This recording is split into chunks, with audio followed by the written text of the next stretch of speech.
Gajanan developers Pune यांच्याकडून आता पंढरपुरात इस्बाबी कलश मंगल कार्यालय येथे साकारला जातो आहे भव्य गजानन टॉवर 10 मजली ट्विन बिल्डिंगचा प्रकल्प। मजबूत आरसीसी फ्रेम रचना, पायांसाठी वायू प्रतिबंधक उपाययोजना, आयएस मानकानुसार भूकंप प्रतिरोधक आरसीसी रचना असलेल्या गजानन टॉवर मध्ये उपलब्ध आहेत अत्याधुनिक सुविधांनी युक्त 1022 स्क्वेअर फुटाचे 2 बीएचके फ्लॅट्स, सुशोभित प्रवेश कक्ष, सामायिक क्षेत्रासाठी अत्याधुनिक सुरक्षा यंत्रणा, लिफ्ट आणि सामायिक क्षेत्रांसाठी वीज बॅकअपची सुविधा, स्वतंत्र अग्निशमन यंत्रणा, 2 मजली पुरेशी पार्किंग व्यवस्था, प्रत्येक कार पार्किंगच्या ठिकाणी स्वतंत्र एव्ही चार्जिंगची सोय, सोलर वॉटर यंत्रणा, प्रत्येक सदनिकेसाठी इन्व्हर्टरची सोय। इस्बाबी कलश मंगल कार्यालय शेजारी साकारल्या जात असणाऱ्या गजानन टॉवर मध्ये आजच आपल्या हक्काचा आणि आधुनिक सुविधांनी परिपूर्ण अलिशान फ्रीसाठी संपर्क क्रमांक 7676760025। जळगाव जिल्ह्यात घडणाऱ्या हत्येच्या घटनांमध्ये वाढ होत असून जळगाव जिल्ह्यात पुन्हा एकदा हत्येच्या घटनेने खळबळ उडाली आहे।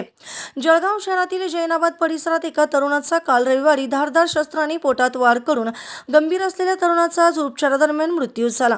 जळगाव जैनाबाद येथील रहिवासी नितीन काळे वय वर्ष 35 आणि संशयित आरोपी श्याम सूर्यवंशी यांच्यात यापूर्वी वाद झाला होता। त्यावेळी श्यामने काचेची बाटली फोडून नितीनवर हल्ला केला होता। या प्रकरणाची केस न्यायालयात सुरू होती आणि त्यासाठीच नितीन गोव्याहून जळगावला आला होता। केस मागे घेण्यासाठी श्यामकडून प्रचंड दबाव टाकला जात होता, मात्र केस मागे घेतली नाही म्हणून श्यामने चॉपरने नितीनची हत्या केल्याचा आरोप मयताचे वडील नाना काळे व भाऊ राजू काळे यांनी केला आहे। तर श्यामने नितीनला दारू पिण्याच्या भानाने घरी बोलावले आणि जुन्या वादातून त्याची हत्या केल्याची माहिती पोलिसांनी दिली आहे। नितीन हा त्याचे आई वडील, पत्नी, मुलगा, भाऊ, बहीण यांच्यासह शहरात राहत होता। काही महिन्यापूर्वी गोवा येथील कटलरीच्या दुकानात नोकरी मिळाल्याने तो तिथे काम करून परिवाराचा उदरनिर्वाह करत होता। गेल्या 4 दिवसापासून तो कोर्टाच्या कामानिमित्त जळगावमध्ये आला होता आणि दारू पिण्याच्या बहाण्याने श्यामने त्याला बोलावून जुनी केस मागे घ्यावी म्हणून वाद केला। श्यामने त्याच्या पोटात चॉपरने वार केला। नितीन हा त्या ठिकाणीच जखमी झाला असल्यानं त्याला शासकीय वैद्यकीय महाविद्यालय व रुग्णालयात उपचारासाठी दाखल करण्यात आलं। दरम्यान सोमवारी उपचार सुरू असताना सकाळी 11 वाजता त्याचा उपचारादरम्यान मृत्यू झाला।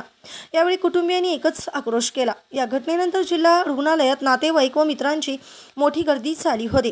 तणावपूर्ण परिस्थितीत लक्षात घेता रुग्णालय परिसरात पोलिसांनी कडक बंदोबस्त ठेवला होता। ताज्या घडामोडी पाहण्यासाठी आमच्या YouTube चॅनलवरील PVR म्हणजेच पंढरी वार्ता या न्यूजला सबस्क्राइब करा आणि शेजारील बेल आयकॉनवर क्लिक करा।